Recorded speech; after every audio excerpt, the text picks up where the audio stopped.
नमस्कार दोस्तों। हम मनुष्य की सोच बड़ी ही विस्तृत होती है। इसी कारण हम अपने जीवन में कई प्रश्न सोचते हैं और कई प्रश्नों के उत्तर प्राप्त करना चाहते हैं, जिसमें से एक प्रश्न यह भी है कि क्या हमारा भाग्य पहले से लिखा होता है।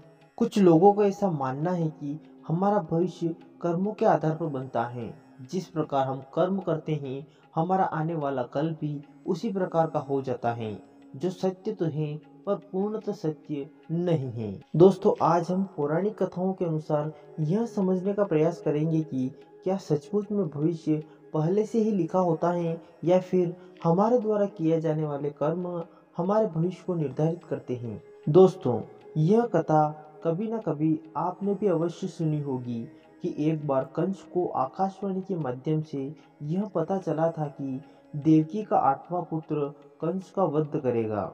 तब कंस ने कहा था कि देवकी का 8वां पुत्र हमारा वध तब कर सकता है जब वह उत्पन्न होगा।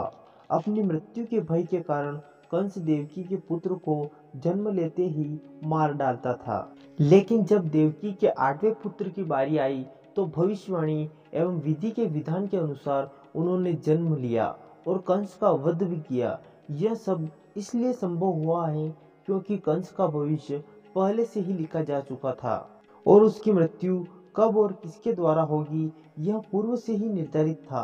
दोस्तों, ऐसा सिर्फ कंस के ही साथ नहीं हुआ, बल्कि पृथ्वीलोक में जन्म लेने वाले समस्त जीवों के साथ होता है, क्योंकि पृथ्वीलोक में जन्म लेने वाले सभी जीवों का भाग्य पहले से ही लिख दिया जाता है कि मनुष्य का जन्म कैसे होगा, कहाँ पर होगा और उसे क्या क्या परेशानी होगी एवं उसकी मृत्यु कैसे होगी। यह सब विधि के विधान के स्वरूप ही होता है, जिसे कोई लाख कोशिश करके भी बदल नहीं सकता है। दोस्तों, हिंदू धर्म ग्रंथों एवं पुराणों में ऐसे कई उदाहरण एवं घटनाएं आपको मिल जाएगी।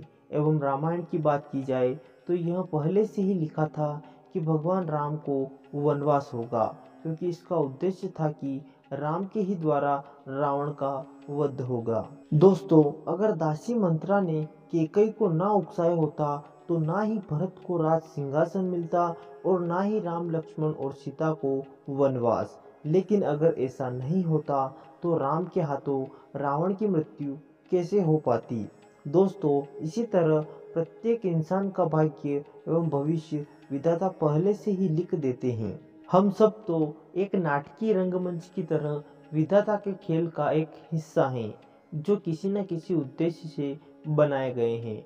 परंतु ऐसा भी माना जाता है कि आपका भविष्य आपके कर्मों के द्वारा ही निर्धारित होता है। दोस्तों, आपने यह तो कई बार सुना होगा कि जैसी करनी वैसी भरनी, अर्थात जैसा कर्म करोगे वैसा ही फल आपको प्राप्त होगा। यदि आपने जीवन भर गलत कार्य किया है तो उसका परिणाम भी आपको गलत ही प्राप्त होगा। इस जन्म में ना सही तो अगले जन्म में, क्योंकि भगवान के घर देर हो सकती है परंतु अंधेर नहीं। जिस प्रकार हम बबूल का पेड़ लगाकर आम का फल नहीं प्राप्त कर सकते हैं, उसी प्रकार बुरे कर्मों के द्वारा कभी भी अच्छे भविष्य का निर्माण नहीं किया जा सकता है। इसलिए हमें ग्रंथों एवं पुराणों में अच्छे कर्म करने की बात कही जाती है, क्योंकि हमारे कर्म ही हैं जो हमें जन्म और मृत्यु के चक्र से बाहर निकाल सकते हैं। वरना गलत कर्म करने वालों को तो भगवान के चरणों में भी स्थान नहीं मिलता है। तुलसीदास जी ने भी लिखा है कि कर्म ही सर्वश्रेष्ठ है। जो जीव जैसा कर्म करता है उसे वैसा ही फल प्राप्त होता है। दोस्तों, महाभारत काल में भी जब अर्जुन द्वारा कर्ण का वध हुआ था, तब अर्जुन ने भगवान श्री कृष्ण से कहा था कि हे माधव, जब मैं युद्ध के लिए आया था तो अपनों को देखकर मेरे हाथ कांप रहे थे। तब आपने मुझे समझाया था कि मैं एक आत्मा को उसके भार से मुक्त कर रहा हूँ, परंतु इस कार्य से तो मेरे मस्तिष्क में अपने ज्येष्ठ भाई के वध का कलंक लगेगा। तब श्री कृष्ण कहते हैं कि हे पार्थ, मनुष्य को प्रारब्ध देने वाला मैं कौन होता हूँ। मनुष्य को प्रारब्ध देने वाला स्वयं उसके कर्म होते हैं। तुमने धर्म का मार्ग अपनाया परंतु कर्ण ने अधर्म का मार्ग चुना। ऐसे में मैं क्या करता। तुमने अधर्म के विरोध में सर उठाया परंतु कर्ण सब जानते हुए भी मौन रहे। मैंने स्वयं ही कर्ण को कई बार धर्म के विकल्प को चुनने का अवसर दिया, लेकिन कर्ण ने हर बार दुर्योधन और उसकी मित्रता का ही चुनाव किया।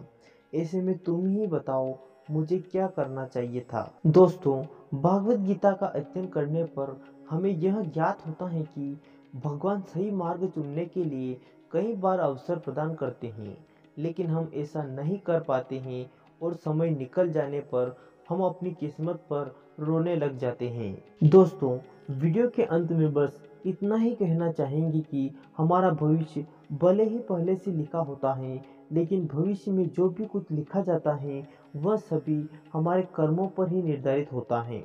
अगर हम अच्छे कर्म करते हैं तो हमारा आने वाला भविष्य भी अच्छा ही होगा, और अगर बुरे कर्म करते हैं तो उसका फल भी हमें बुरा ही प्राप्त होगा। इसलिए सदैव अच्छे कर्म करना चाहिए। आशा करते हैं कि दोस्तों इस वीडियो के माध्यम से आपको जरूर ही कुछ सीखने को मिला होगा। अगर वीडियो अच्छा लगा हो तो वीडियो को एक लाइक ज़रूर कर दें। साथ ही चैनल पर नए हो तो चैनल को सब्सक्राइब करना ना भूलें। धन्यवाद।